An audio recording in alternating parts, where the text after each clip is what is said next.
Allez, c'est parti pour le troisième semis.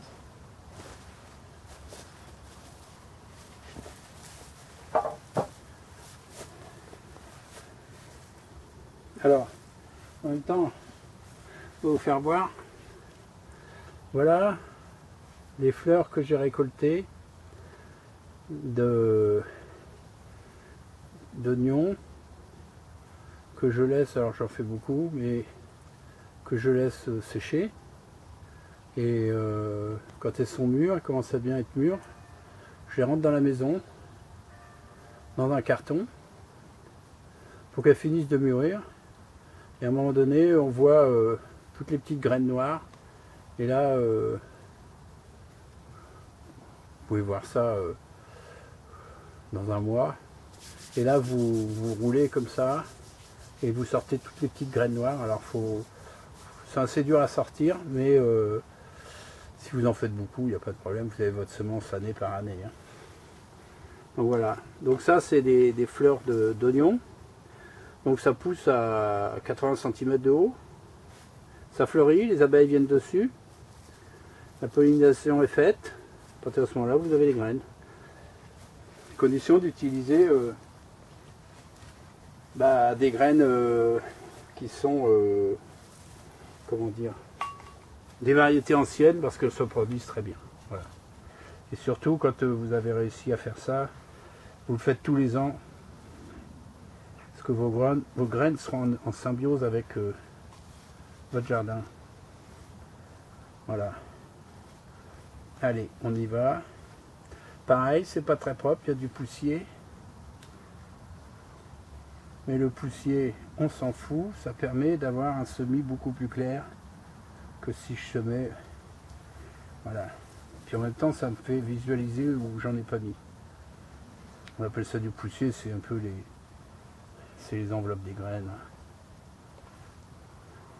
Donc moi j'en fais pas mal de graines que je propose à droite à gauche. Et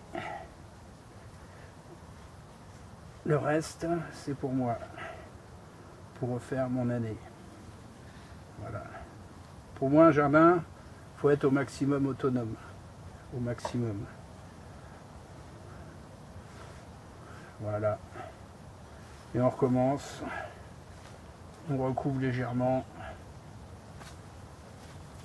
Ma terre est humide puisqu'elle a été arrosée il y a quelques jours. On voit bien le planchonne derrière. Je vais récupérer un peu de bonne terre là-bas. Voilà. Donc on recouvre les poussiers ou les poussières, voilà. Et du coup on sait que nos graines sont recouvertes. Voilà. Et là, pour l'année prochaine, pour 0 centime, je vais avoir tous mes poireaux. J'en fais à peu près 150 qui sont repiqués. Environ 150 oignons de Roscoff et environ 80 oignons blancs, parce que l'oignon blanc il se mange au printemps et il ne se conserve pas. Donc voilà, tous mes semis sont faits. Ça n'a pas été long, c'est la préparation qui est un peu longue. Et donc voilà. Un petit peu d'eau dessus.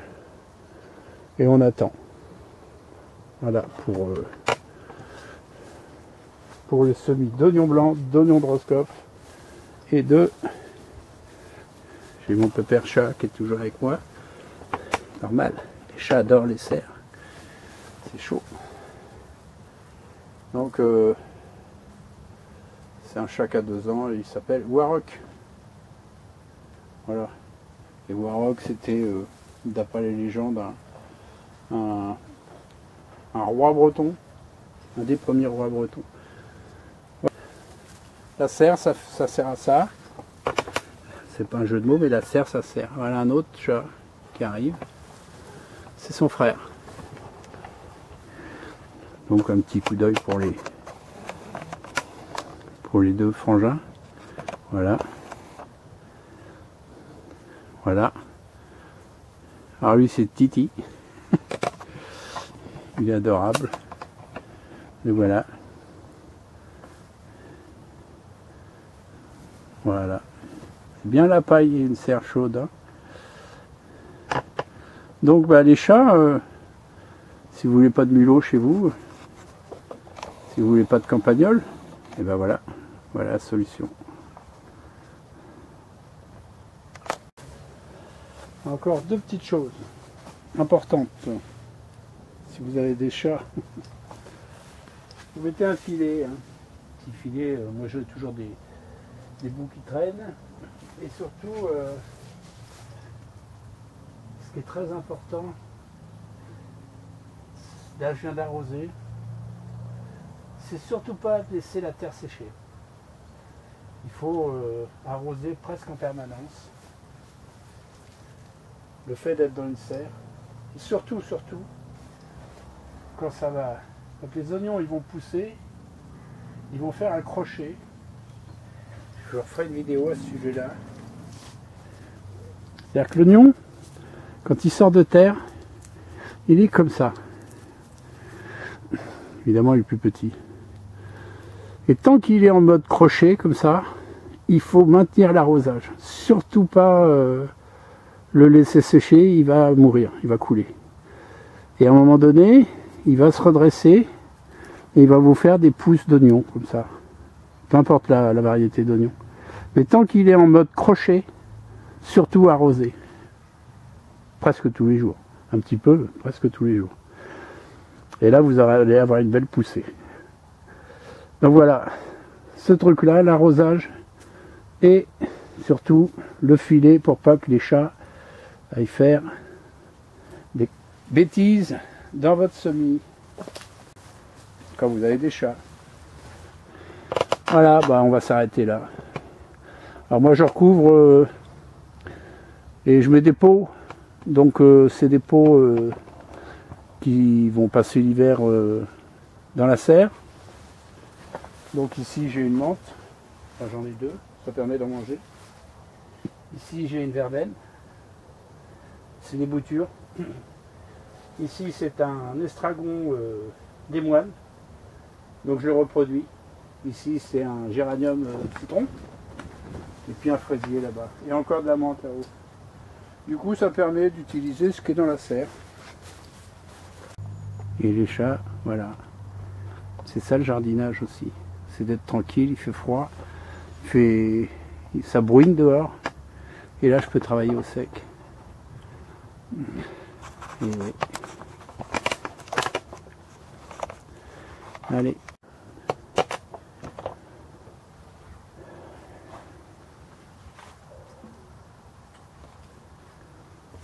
Voilà, comme je l'ai déjà fait voir, on coupe, hop, une salade. Voilà. Les feuilles qui sont pas belles, on les laisse sur place. C'est magnifique ça. Salade ancienne, salade de Salac. Regardez. Ça fait partie des romaines, je crois. Bon, j'enlève les feuilles qui sont pas belles. On laisse ça là. Tac. On va mettre là. Et comme j'ai déjà expliqué, bah, chez les autres là-haut, là, que j'ai repiqué en plusieurs fois, on voit les racines. Un petit truc aussi, c'est que quand vous posez vos pots, mettez un tout petit peu de paille en dessous. Les racines vont chercher le carbone. Et du coup, ça attaque les fétus de paille. Et ça fait développer les racines beaucoup plus vite. Voilà. Donc là, vous voyez ce qu'il y a comme terre, hein, comme le fait de faire dans des grands pots, non pas comme des petits tubes de jardinerie, là c'est de l'industrie. Encore une fois, je fais mes graines. Donc, j'ai pas de souci. Ça me coûte rien. Si je perds des salades, ça me coûte rien. Des petites salades. Et mon semis là-haut. Donc, toujours, J'ai mis une salade à la place d'une salade et j'arrose abondamment pour que elle part bien. Voilà, je ramène la paille et voilà. Ça me fait un pot de vide. Du coup, je vais rempoter une petite.